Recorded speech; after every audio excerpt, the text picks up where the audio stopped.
Hello friends, my YouTube channel talk smart Harikeshar Rajput पर आप सभी का स्वागत है। टुडेज टॉपिक आज का जो हमारा विषय रहेगा वो आप सभी को याद रखना है, इंग्लिश के पैसे। तो इंग्लिश के पैसे में आपके 6 भाग हो चुके हैं, ये आज हमारा चलेगा 7 भाग। जिन छात्र एवं छात्राओं ने 6 भाग नहीं देखे हैं तो सबसे पहले आप 6 भाग देखें, शुरू से आप देखते चले आए, जिससे ये समझने में आपको आसान रहे। क्योंकि उसमें जो है हम आपके रूल 5 जो मेन होते हैं वो लिखा चुके हैं, इसमें हम नहीं लिखाना चाहते, इसमें हम ऐसे ही आपको शॉर्ट में बता देंगे। इसीलिए आप उनको देखते हुए आइए, जिससे आपको अच्छे से समझ में आए। प्ले लिस्ट में जाकर ही आप जैसे ही प्ले लिस्ट में जाएंगे तो उसमें इंग्लिश के पैसे लिखे होंगे और उसमें 6 वीडियो पड़े हुए, ये आपका 7 आज डाउनलोड हो जाएगा। तो आइए इसे देखते हैं। ये दिया गया परफेक्ट पार्टिसिपल, बोला तो पास्ट परफेक्ट पार्टिसिपल। तो सबसे पहले हम 5 वो रूल जो होते हैं उन्हें हम शॉर्ट में देख लेते हैं। पहला रूल आपको याद रखना है कि जो आपका ऑब्जेक्ट होता है, क्या होता है ऑब्जेक्ट, जो वाक्य में आपका ऑब्जेक्ट होता है उसे क्या बनाते हैं सब्जेक्ट। तो जैसे मान लीजिए एक सब्जेक्ट होता है और एक आपका ऑब्जेक्ट होता है, ठीक। तो जो ऑब्जेक्ट होता है उसे हम क्या बनाते हैं सब्जेक्ट, क्या बनाते हैं सब्जेक्ट। ये तो हमारा पहला रूल हो गया। दूसरा रूल आपको याद रखना है कि हेल्पिंग वर्ब 12-34 के अनुसार लगाते हैं। दूसरा रूल क्या याद रखना कि हेल्पिंग वर्ब जो होती है आपकी, जो सहायक क्रिया होती है वो 12-34 के अनुसार लगाते हैं। हेल्पिंग वर्ब जो होती है 12-34 के अनुसार लगाते हैं। अब ये 12-34 क्या होता है, मान लीजिए वाक्य इंडेफिनिट का है तो आप सहायक क्रिया किसकी लगाएंगे कॉन्टिन्यूस का। जैसे इंडेफिनिट कितने होते हैं 3, प्रेजेंट पास्ट फ्यूचर। मान लीजिए प्रेजेंट इंडेफिनिट का है तो सहायक क्रिया क्या आएगी is am are, past indefinite का क्या है वाज वर, फ्यूचर इंडेफिनिट के क्या आएगी विल बी शैल बी।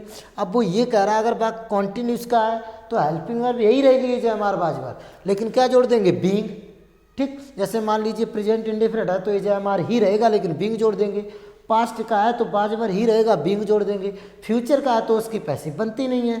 अब आपको ध्यान रखना है तीसरा कि 3 माने होता परफेक्ट और चौथा होता परफेक्ट कंटिन्यूस।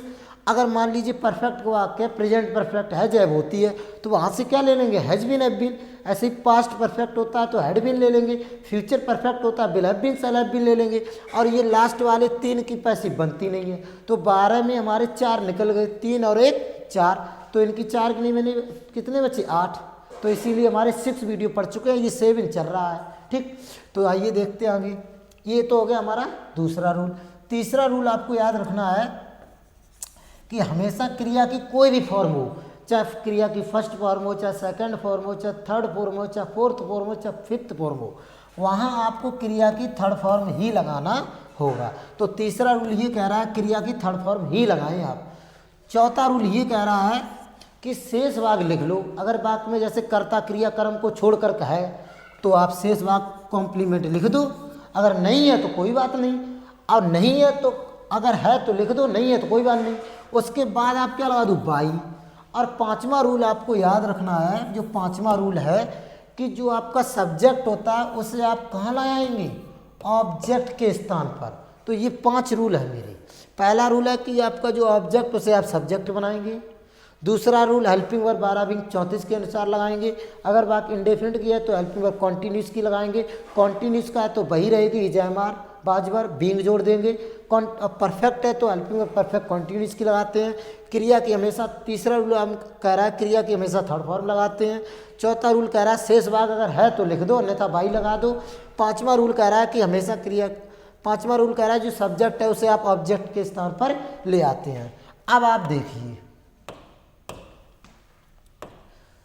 तो जैसे सबसे पहले इसमें हम सब्जेक्ट ऑब्जेक्ट ढूंढेंगे। तो ऑब्जेक्ट क्या है आपका दिस प्रॉब्लम्स, तो इसे आप ले आओ दिस प्रॉब्लम्स,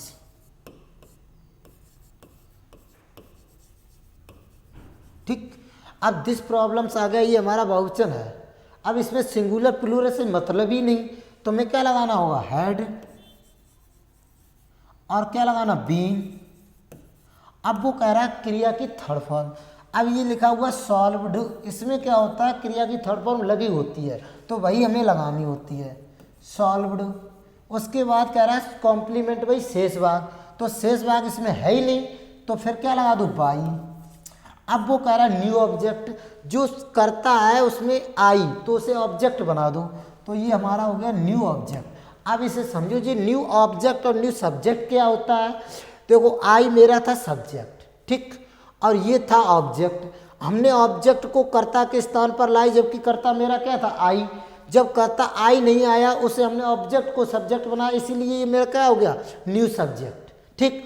अब न्यू ऑब्जेक्ट क्यों हुआ, क्योंकि ऑब्जेक्ट मेरा था दिस प्रॉब्लम, अब मैंने आई को ऑब्जेक्ट बनाया तो न्यू ऑब्जेक्ट बन गया, इसीलिए हमने लिख दिया न्यू ऑब्जेक्ट, ठीक। तो ऐसे समझना होगा, पहले कर्म को हम कर्ता बनाया, ठीक, फिर इसी के अनुसार हमने हेड लगा दी, बीन लगा दी, क्रिया की थर्ड फॉर्म कर दी, शेष भाग था नहीं इसलिए लगाया नहीं, फिर हमने बाई लगा दिया, उसके बाद जो हमारा कर्ता आई था उसे हमने कर्म बना दिया, इसलिए न्यू ऑब्जेक्ट हो गया, ठीक। ये आपको याद रखना है। तो पहला रूल क्या था कि जो कर्म था उसे कर्ता बनाइए, दूसरा नियम हेल्पिंग और 12-34 के अनुसार लगा दी, ठीक। तीसरा नियम हमेशा थर्ड फॉर्म लगा दी, शेष भाग था नहीं इसलिए बाई लगा दिया। पांचवा रूल कर्ता को कर्म बना दिया, ठीक। अब इसमें देखिए आप कर्म ढूंढिए। इसमें कह रहा mister Sharma had done this work before the doctor came. अब इसमें दो वाक्य दिए गए, एक तो आपका यहाँ से इधर हो गया और एक इधर हो गया। तो पैसिव हमेशा पहले सेंटेंस की ही बनाते हैं, तो इसमें आपका दिस वर्क उठाएंगे। क्या उठाएंगे, दिस वर्क। अब ये हमारा परफेक्ट है तो परफेक्ट की ही पैसिव बनेगी, तो यहाँ से क्या लगा देंगे, हैड बीन। उसके बाद बोल रहा है क्रिया की थर्ड फॉर्म, तो आपको क्रिया की थर्ड फॉर्म क्या लगाना, डन। उसके बाद शेष भाग है नहीं तो क्या लगा दो, बाई। उसके बाद मिस्टर शर्मा क्या लगा दो। अब ये जो बिफोर के बाद वाला सेंटेंस वो वैसा ही लिख दिया जाएगा, उसे आप पैसिव में नहीं बनाएंगे। तो बिफोर द डॉक्टर कैम, ठीक। एक बार फिर देख लो, जो पहला सेंटेंस होता है उसी की पैसिव बनानी होगी। तो इसमें हमने कर्म उठाया दिस वर्क, परफेक्ट का था इसलिए हैड बीन लगा दी, क्रिया की थर्ड फॉर्म लगा दी, शेष भाग था नहीं बाई लगा दिया, कर्ता को कर्म बना दिया हमने यहीं पे, फिर पीछे वाला वाक्य लिख दिया। अब इसमें देखो, इसमें भी दो सेंटेंस दिए गए, एक तो आपका ये वाला हो गया और एक ये हो गया। अब ये वाला दिया उन्होंने पास्ट इंडेफिनिट में, अब ये सूत्र नहीं लगेगा, पास्ट इंडेफिनिट हम आपको करा चुके हैं, तो इसमें अब ये पास्ट इंडेफिनिट का साधारण वाला ही फॉर्मूला लगेगा। पास्ट इंडेफिनिट का वाक्य तो हेल्पिंग वर्ब किसकी आएगी, कॉन्टिन्यूस की बाज वर्ब। तो देखिए सबसे पहले हम उठाएंगे दिस चाइल्ड, क्या उठाएंगे, दिस चाइल्ड। अब ये पास्ट इंडेफिनिट का तो क्रिया कॉन्टिन्यूस की आएगी, तो एक वचन है तो क्या आएगा, वॉच। क्रिया की थर्ड फॉर्म क्या आएगी, हेल्प्ड। शेष भाग है नहीं तो क्या लगा देंगे, बाई। उसके बाद लगा दो मिस्टर चौहान।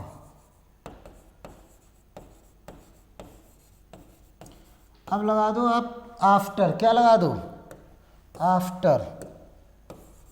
पीछे वाला वाक्य वैसा ही लिख दिया जाएगा, उसकी पैसिव नहीं बनेगी, after his friends.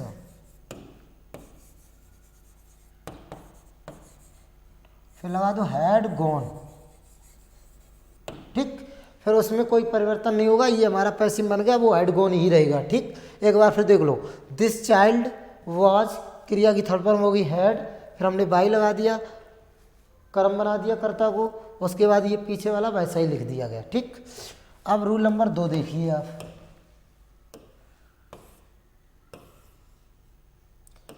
Rule number 2 ये कह रहा है कि नेगेटिव होगा, तो पहले तो आप कर्म को कर्ता बनाएंगे, न्यू सब्जेक्ट, फिर हैड नॉट बीन या नेवर बीन लग जाएगा। क्रिया की third form complement by new object, जैसे mister Gupta had never taught this subject before, तो इसमें तो एक ही वाक्य है, तो आप पहले उठाएंगे कर्म को, इसे बना दो सब्जेक्ट, ये हमारा बन जाएगा न्यू सब्जेक्ट। तो यहाँ पे आएगा दिस सब्जेक्ट, ठीक। उसके बाद आपको लगाना है हैड। अब इसमें नेवर आ गया तो नेवर लग जाएगा, फिर लगा दो बीन, क्रिया की थर्ड फॉर्म क्या लगा दो, टॉट। उसके बाद इसमें शेष भाग क्या है, बिफोर, अब इसकी शेष भाग में ही गिनती हो जाएगी, फिर क्या लगा दो, बाई। करता है मेरा मिस्टर गुप्ता, इसे हम कर्म बना देंगे, तो मिस्टर गुप्ता फुल स्टॉप, क्या लग जाएगा, फुल स्टॉप, ठीक। एक बार फिर देख लो, सबसे पहले कर्म को कर्ता बना दिया, फिर नेवर था इसलिए हैड नेवर बीन हो गया, फिर क्रिया की थर्ड फॉर्म हो गई, शेष भाग लगा दिया बाई मिस्टर गुप्ता। अब ये वाला देखिए, इसमें भी एक ही वाक्य है, तो द लेटर उठा लो आप, फिर कर दो हैड। अब इसमें नॉट आ गया तो नॉट लगा दो आप, बीन कर दो, क्रिया की थर्ड फॉर्म लगा दो रिटिन, शेष भाग लगा दो बिफोर नून,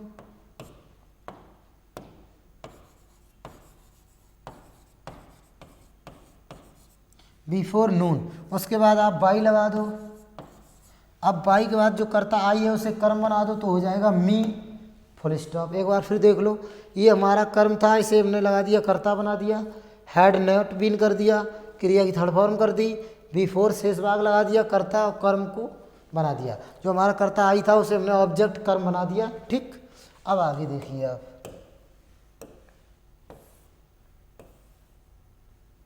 रूल नंबर 3 क्या कह रहा है देखिए, इंटेरोगेटिव सेंटेंस। इंटेरोगेटिव में दो हेडिंग होती है, एक सिंगल होती है एक डबल होती है।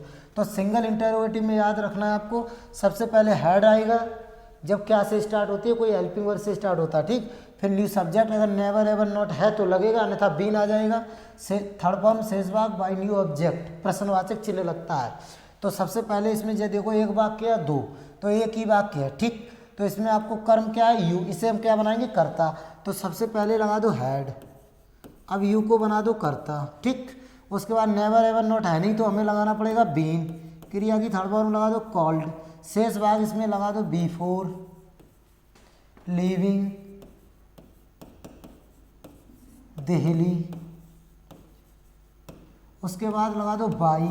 अब इसमें कर्ता हमारा दे था, इसे हम कर्म बनाएंगे तो दे का क्या हो जाएगा देम, प्रश्नवाचक चिन्ह। एक बार फिर देख लो, सबसे पहले हमारा ये ऑब्जेक्ट था, इसे हमने बनाया सब्जेक्ट, तो आगे हैड सब्जेक्ट नॉट नहीं तो बीन लगा दिया, क्रिया की थर्ड फॉर्म हो गई बिफोर, ये हमारा शेष भाग लगा दिया हमने, फिर बाई जो करता था उसे हमने कर्म बना दिया। अब इसमें भी देखो एक ही वाक्य दिया गया, तो इसमें उठाएंगे हिज फ्रेंड, तो सबसे पहले आएगा हैड, फिर आएगा हिज फ्रेंड, उसके बाद इसमें अब नोट आ गया तो हमें नोट लगाना पड़ेगा। ठीक, उसके बाद लगा दो बीन, अब क्रिया की थर्ड फॉर्म लगा दो हेल्प्ड, अब इसमें हमारा शेष भाग है तो लगाना पड़ेगा। ठीक, बिफोर डिनर, उसके बाद लगा दो बाई। ठीक, उसके बाद जो हमारा मिस्टर खन्ना ये करता है इसे कर्म बना दो, मिस्टर खन्ना, प्रश्नवाचक चिन्ह। एक बार फिर देख लो, ये हमारा कर्म था, इसे हमने कर्ता बनाया तो पहले लग गया हैड, फिर हो गया हिज फ्रेंड नॉट बीन, फिर क्रिया की थर्ड फॉर्म हो गई शेष भाग लगा दिया, फिर बाई लगा कर मिस्टर खन्ना कर दिया। अब इंटेरोगेटिव में heading I double interrogative. Double में आपको याद रखना है कि सबसे पहले क्वेश्चन वर्ड लगता है, तो क्वेश्चन वर्ड लिख के पूरा यही फॉर्मूला रहता है, हैड अगर करता फिर नेवर एवर नॉट है तो लगा दो, अन्यथा बीन क्रिया की थर्ड फॉर्म शेष भाग बाय न्यू ऑब्जेक्ट। तो इसमें सबसे पहले आप क्वेश्चन वर्ड लगा दो हाउ। ठीक, अब ये देखो एक ही वाक्य है तो इसमें कर्म क्या है ऑल द पेशेंट, तो अब हैड लगाओ पहले, अब इस कर्म को कर्ता बना दो all the patients, all the patients. अब उसके बाद कह रहा नेवर एवर नॉट, तो नेवर एवर नॉट तो इसमें है नहीं, तो आपको क्या लगाना होगा बीन, क्रिया की थर्ड फॉर्म लगा दो एग्जामाइंड, अब इसमें शेष भाग भी नहीं है तो हमें लगाना पड़ेगा बाई, और इसमें बाई के बाद आपको लगाना है कर्ता द डॉक्टर, इसे बना दो कर्म दी डॉक्टर, अब प्रश्नवाचक चिन्ह। एक बार फिर देख लो, सबसे पहले हमने क्या किया क्वेश्चन वर्ड लगा दिया, कर्म को हमने कर्ता बना दिया, फिर हाइड लग गया उसी के अनुसार, फिर नॉट वोट था नहीं इसलिए बिल लगा दिया, क्रिया की थर्ड फॉर्म लगा दी, शेष भाग था ही नहीं बाई लगा दिया, कर्ता को कर्म बना दिया। अब ये वाला देखिए, सबसे पहले हम क्वेश्चन वर्ड लगाएंगे वाई। ठीक, अब इसमें भी एक वाक्य है तो इसमें हम कर्म उठाएंगे दिस वर्क वेल, तो इसमें दिस वर्क वेल उठाएंगे तो उससे पहले हमें लगाना होगा हैड, फिर इसे हम कर्म को कर्ता बना दे रहे दिस वर्क और वेल, नहीं दिस वर्क उठाएंगे अच्छी तरह, ये तो हमारा कॉम्प्लीमेंट में गिनती हो जाएगी। ठीक, तो दिस वर्क उठा लिया हमने। अब उसके बाद नॉट दिया गया वाक्य में तो नॉट लगाना पड़ेगा आपको। ठीक, नॉट, उसके बाद हमें लगाना होगा बीन, अब क्रिया की थर्ड फॉर्म क्या है मैनेज्ड।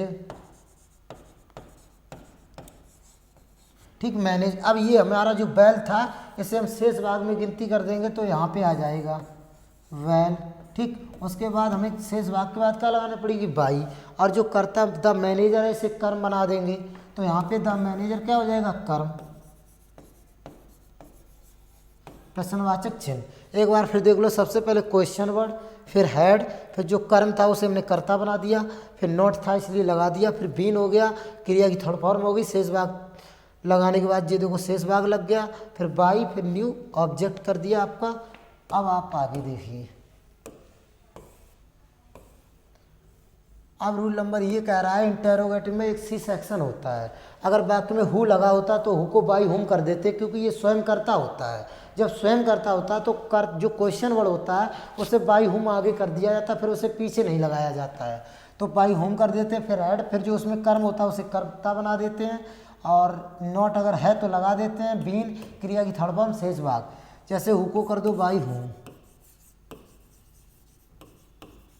अब इसमें हमारा कर्म है ऑल दिस, तो इसके अनुसार लगा देंगे हेड, और इस कर्म को कर्ता बना दो ऑल दिस।